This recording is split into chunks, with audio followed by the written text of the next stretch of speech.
The dusty trail stretched endlessly before Samuel Hayes as his weathered horse carried him toward the ranch he hadn't seen in 3 long years. The Civil War had taken everything from him, his youth, his innocence, and nearly his life. But what it couldn't take was his determination to return home to his 2 young sons, Jacob and Thomas, who were barely 5 and 7 when he left to serve the Union Army. The Montana Territory in 1867 was still wild and unforgiving. Samuel's ranch sat nestled between the rolling hills of the Gallatin Valley, where the big sky stretched endlessly above amber wheat fields and grazing cattle. He had built this place with his own hands alongside his beloved wife, Mary, before consumption claimed her just months before the war began. Leaving his boys with his new wife, Catherine, had been the hardest decision of his life, but he believed she would care for them as her own. As Samuel crested the familiar hill overlooking his property, something felt terribly wrong. The once thriving ranch appeared neglected, with broken fence posts and overgrown weeds choking the vegetable garden Mary had lovingly tended. The barn doors hung askew, and an eerie silence replaced the usual sounds of children's laughter that once echoed across the valley. His heart pounded as he approached the modest wooden house, its paint peeling and windows dark despite the afternoon sun. Catherine emerged from the front door, her face a mask of surprise and something else Samuel couldn't quite identify. Was it fear or guilt? Her once pristine dress was now stained and wrinkled, her hair unkempt, and dark circles shadowed her eyes. "Samuel," she stammered, wrapping her arms around herself defensively. "You're home earlier than expected. I received no word of your arrival. Where are my boys?" Samuel dismounted, his boots hitting the hard-packed earth with purpose. His eyes scanned the property, searching for any sign of Jacob and Thomas. They're in town with the pastor's wife," Catherine replied quickly, avoiding his penetrating gaze. "Learning their letters and numbers. They'll be back before supper." Something in her voice didn't ring true. Samuel had developed a keen sense for deception during his years of war, and every instinct screamed that Catherine was lying. He noticed her hands trembling as she spoke, and the way she kept glancing toward the old storage shed behind the house. The shed had been built years ago to store farming equipment and supplies, but now it appeared different somehow. A heavy wooden beam had been secured across the door, and fresh scratches marred the wood around the lock. Most disturbing of all, Samuel could swear he heard faint sounds coming from within, sounds that resembled muffled crying. "Catherine, I need to check on some of my old tools in the shed," Samuel said casually, testing her reaction. Her face went white as fresh snow. "Oh, you can't go in there," she said hastily. "There's been a terrible infestation of rats. Dangerous ones. I've had to seal it up until the pest man comes from Bozeman next week." But Samuel was already walking toward the shed, his suspicions growing with each step. The crying sounds were becoming clearer now, and his blood ran cold as he recognized the voices. They were weak and frightened, but unmistakably those of his sons. "Jacob! Thomas!" he called out, breaking into a run. The responses from within the shed were immediate and heartbreaking. "Papa! Papa, is that really you?" came Jacob's voice, followed by Thomas's tearful plea. "Papa, please get us out. We're so hungry." Samuel's vision went red with rage as he turned to face Catherine, who had followed him but kept her distance. "What have you done to my children?" he demanded, his voice low and dangerous. "They were disobedient," Catherine said, her composure cracking. "Always causing trouble, breaking things, eating food we couldn't afford to replace. Someone had to discipline them while you were off playing soldier." "Playing soldier?" Samuel's hands clenched into fists. "I was fighting to preserve this nation while you were torturing innocent children." He grabbed a hammer from his saddlebag and began attacking the wooden beam barring the shed door. With each blow, he could hear his sons crying with relief and anticipation. The beam splintered and fell away, and Samuel yanked open the door to reveal a sight that would haunt him forever. Jacob and Thomas were huddled together in the corner of the dark, cramped space, their clothes hanging in tatters from their painfully thin frames. Their hair had grown long and matted. Their faces were gaunt and pale, and their eyes held the hollow look of children who had endured unimaginable suffering. Empty water containers and moldy bread crusts lay scattered around them, evidence of the meager sustenance Catherine had provided. "My boys," Samuel whispered, dropping to his knees as they rushed into his arms. They felt so light, so fragile, like small birds with broken wings. "I'm here now. Papa's here, and I'm never leaving you again." As he held his sons close, Samuel's mind raced with questions. How long had Catherine been keeping them locked away? What had driven her to such cruelty? And most importantly, what else had she done that he didn't yet know about? "Papa, we knew you'd come back," Jacob said through his tears. "We told each other every night that you'd come home and save us." "She said you died in the war," Thomas added quietly. "She said we were orphans now and had to earn our keep or face worse punishment."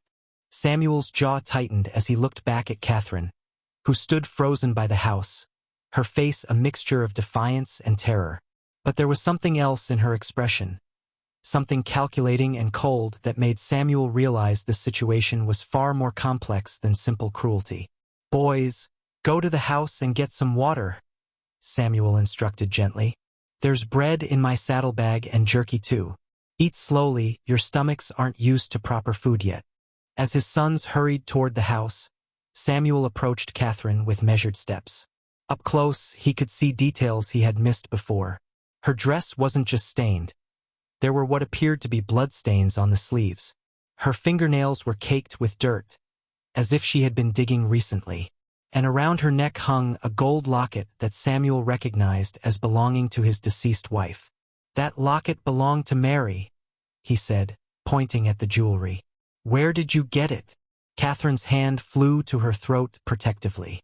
"Mary gave it to me before she died.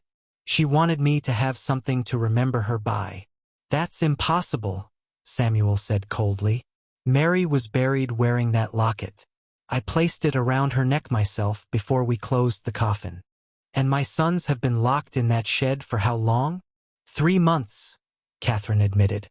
"Maybe 4. I've lost track of time." Samuel felt his knees go weak at the thought of his children suffering in that dark, cramped space for so long. The level of cruelty required to treat innocent children that way was almost beyond his comprehension. "We have to leave," he said suddenly. "Tonight. We'll take the boys and head east toward the railroad. Once we reach civilization, we can contact the territorial authorities." "You don't understand," Catherine said desperately. "They have people everywhere." Jeremiah wasn't exaggerating about their network.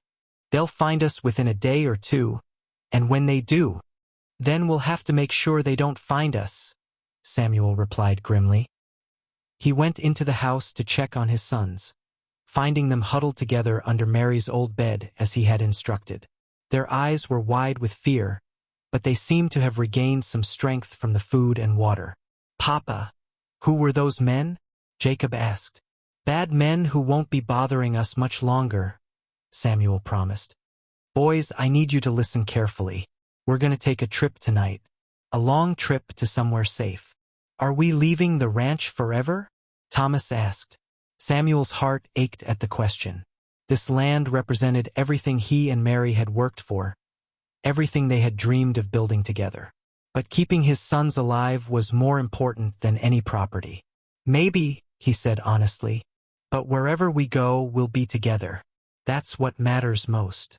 As darkness fell over the valley, Samuel began preparing for their escape. He packed what supplies he could carry, saddled his strongest horses, and tried to plan a route that would avoid the main roads where Black's associates might be watching. But as he worked, a cold realization settled over him.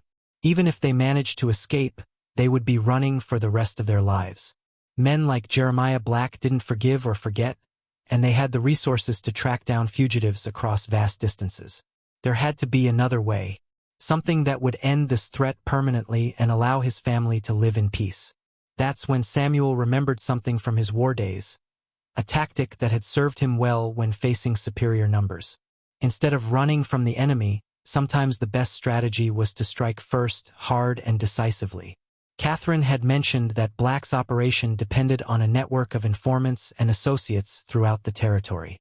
But networks had weaknesses, and Samuel had 3 years of military experience in identifying and exploiting those weaknesses. "Change of plans," he announced to Catherine, who was still sitting dejectedly in the yard. "What do you mean?" she asked. "We're not running," Samuel said. "We're going to destroy Jeremiah Black and his entire operation." Catherine stared at him as if he had lost his mind. "Samuel, you can't fight these people. They're too powerful, too well-connected. They'll kill all of us." "Maybe," Samuel acknowledged, "but I didn't survive 3 years of war just to spend the rest of my life looking over my shoulder. My boys deserve better than that." He spent the next several hours questioning Catherine about every detail of Black's operation. How many men did he have? Where did they store the stolen goods? Who were his contacts in various towns?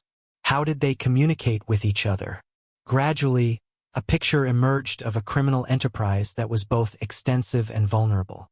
Black's strength lay in intimidation and the cooperation of frightened accomplices, but his actual core group consisted of only a dozen men scattered across hundreds of miles of territory. "There's something else," Catherine said reluctantly. "Something I haven't told you about Jeremiah." Samuel looked at her expectantly. "He's not just a grave robber," she continued. "He's wanted by the law in 3 territories for murder and robbery. There's a substantial bounty on his head, dead or alive." This information changed everything. If Samuel could somehow capture or kill Black, he wouldn't just be protecting his family. He would be collecting a reward that could set them up for life. "How much is the bounty?" he asked. $2,000, Catherine replied, "posted by the territorial governments of Montana, Wyoming, and Colorado." Samuel's mind raced with possibilities. $2,000 was more money than most people saw in a lifetime. With that kind of reward, he could take his sons anywhere in the country and start fresh. But first, he had to survive long enough to claim it. As dawn approached, Samuel put his plan into action. He sent Catherine into town with instructions to spread word that he was willing to negotiate with Black, but wanted to meet at a neutral location to discuss terms. The message was designed to make Black overconfident, to convince him that Samuel was just another frightened citizen who could be intimidated into cooperation. Meanwhile, Samuel prepared his real strategy. He knew Black would bring his men to any meeting, expecting to outnumber and overwhelm a single opponent. But Samuel had learned a thing or two about asymmetric warfare during his military service. The location he chose for their supposed negotiation was an abandoned mine shaft about 5 miles east of his ranch. The area was surrounded by rocky terrain that would provide excellent cover for someone who knew how to use it. Samuel arrived at the site hours before the scheduled meeting, using the time to set up positions and prepare surprises for Black's gang. He had brought all of his military equipment, rifle, ammunition, and several improvised explosives he had learned to make during the war. When Black and his men finally appeared, they rode confidently across the open ground toward the mine entrance, clearly expecting to find Samuel waiting helplessly for their arrival. Instead, they found themselves in a carefully prepared killing field. Samuel's first shot took down Black's lieutenant before the man even realized they were under attack. His second shot spooked the horses, sending the remaining men scrambling for cover among the rocks. "Hayes!" Black shouted from behind a boulder. "This is not how civilized men conduct business." "You're right," Samuel called back. "Civilized men don't starve children or rob graves." What followed was a deadly game of cat and mouse among the rocky terrain, with Samuel using his knowledge of the area and his military training to systematically eliminate Black's men, one by one. By noon, only Black himself remained alive, trapped behind a large rock formation with no way to escape. "I have a proposition for you, Hayes," Black called out desperately. "There's a cache of stolen goods worth $10,000 hidden near Billings. I'll split it with you 50-50 if you let me walk away." "Not interested," Samuel replied. $20,000, Black shouted. "Everything I've accumulated over the past 2 years. You could buy a dozen ranches with that kind of money." Samuel considered the offer for a moment. $20,000 would indeed set his family up for life, but it would also mean allowing a murderer and criminal to escape justice. "Here's my counteroffer," Samuel called back. Surrender now, and I'll make sure you live long enough to face a proper trial. Black's response was to fire wildly in Samuel's direction, the bullets ricocheting harmlessly off the rocks. "You're making this harder than it needs to be," Samuel said. Then he lit the fuse on one of his improvised explosives and tossed it behind Black's position. The explosion echoed across the valley, sending up a cloud of dust and debris. When the air cleared, Jeremiah Black was no longer a threat to anyone. Samuel rode back to his ranch that evening to find Jacob and Thomas playing in the yard while Catherine prepared a proper meal in the kitchen. The sight of his sons laughing and running freely brought tears to his eyes. "Is it over, Papa?" Jacob asked as Samuel dismounted. "Yes, son," Samuel replied, pulling both boys into a fierce embrace. "It's over."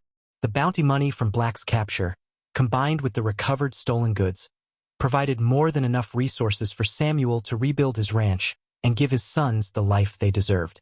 Catherine, freed from the criminal's influence, proved to be a capable and caring stepmother who genuinely loved the boys. But most importantly, Jacob and Thomas grew up knowing that their father would always fight to protect them, no matter what dangers they might face. The quiet rancher who returned from war had found his sons locked away in darkness, but he had also found the strength to bring them back into the light. The Montana Territory continued to be wild and dangerous for many years to come, but the Hayes Ranch became known as a place where justice prevailed and families were kept safe. Samuel never spoke much about his confrontation with the grave robbers, but everyone in the valley knew that he was not a man to be crossed when it came to protecting the innocent. And on quiet evenings, when the work was done and the boys were tucked safely in their beds, Samuel would sit on his porch and watch the sun set over the big sky country, grateful for the chance to build a peaceful life for his family in a land that had finally been made safe for decent folks to call home. "Our boys are going to be fine," he said softly to the grave. "Better than fine. They're going to make a real difference in this world. I know you're proud of them, wherever you are." A gentle breeze stirred the prairie grass around the cemetery, and Samuel chose to interpret it as Mary's way of letting him know she approved of how their sons had been raised. The following spring brought changes to the Hayes Ranch as both Jacob and Thomas accepted their respective opportunities and prepared to leave home for the first time since Samuel's return from war. The partings were emotional but filled with excitement rather than sorrow, as everyone understood that these young men were ready to make their mark on the world. Samuel and Catherine settled into a new rhythm as empty nesters, finding joy in each other's company and in the continued prosperity of their ranch. They opened their home to travelers and new settlers, providing meals and shelter to those who needed assistance in establishing themselves in the territory. Word of their hospitality spread throughout the region, and the Hayes Ranch became known as a place where strangers were welcomed and no one in genuine need was turned away. Samuel often said that helping others was simply his way of paying forward the help his family had received during their darkest hours. In 1878, Samuel received word that Jacob had been promoted to head the territorial horse breeding program, while Thomas had successfully launched the cattle exchange and was being courted by railroad companies who wanted his expertise in livestock transportation. Both young men had found love as well, Jacob with the daughter of a cavalry officer, and Thomas with a schoolteacher from Helena who shared his passion for education and community development. The weddings were held on the ranch in successive summers, with guests traveling from across the territory to celebrate with the Hayes family. Samuel walked both sons down the aisle in the absence of their birth mother, his heart full of pride and gratitude for the men they had become. Grandchildren followed in due course, and Samuel discovered that being a grandfather brought him even greater joy than being a father had. He delighted in teaching his grandchildren the same skills and values he had instilled in their fathers, watching with wonder as a new generation grew up free from the shadows that had once threatened to destroy their family. Catherine proved to be an adoring grandmother who spoiled the children with homemade treats and endless patience for their games and adventures. The woman who had once made such terrible choices out of fear and desperation had transformed completely, becoming the heart of a loving, extended family. As Samuel entered his 70s, he began to slow down physically but remained sharp mentally and continued to serve his community in various capacities. He wrote letters to territorial and federal officials advocating for better protection of settlers and improved law enforcement in remote areas. His experiences with the Black Gang had taught him valuable lessons about the importance of strong institutions and the rule of law. On quiet evenings, Samuel would sit on his porch and watch his grandchildren play in the same yard where Jacob and Thomas had once run free after their liberation from the shed. The sight never failed to fill him with a deep sense of contentment and accomplishment. The Gallatin Valley had grown and changed dramatically since Samuel's return from the Civil War. Towns had sprung up along the railroad lines, bringing commerce, culture, and civilization to what had once been untamed wilderness. Schools, churches, and hospitals served growing communities of families who had come west seeking opportunity and a better life for their children.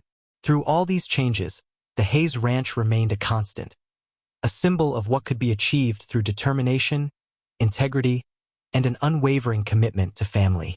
Samuel's reputation extended far beyond Montana, and he occasionally received visitors from back east who wanted to hear first-hand accounts of how the West was being won by ordinary people doing extraordinary things. But Samuel always insisted that there had been nothing extraordinary about his actions. He had simply done what any father would do to protect his children, and what any decent man would do when confronted with evil that threatened innocent people.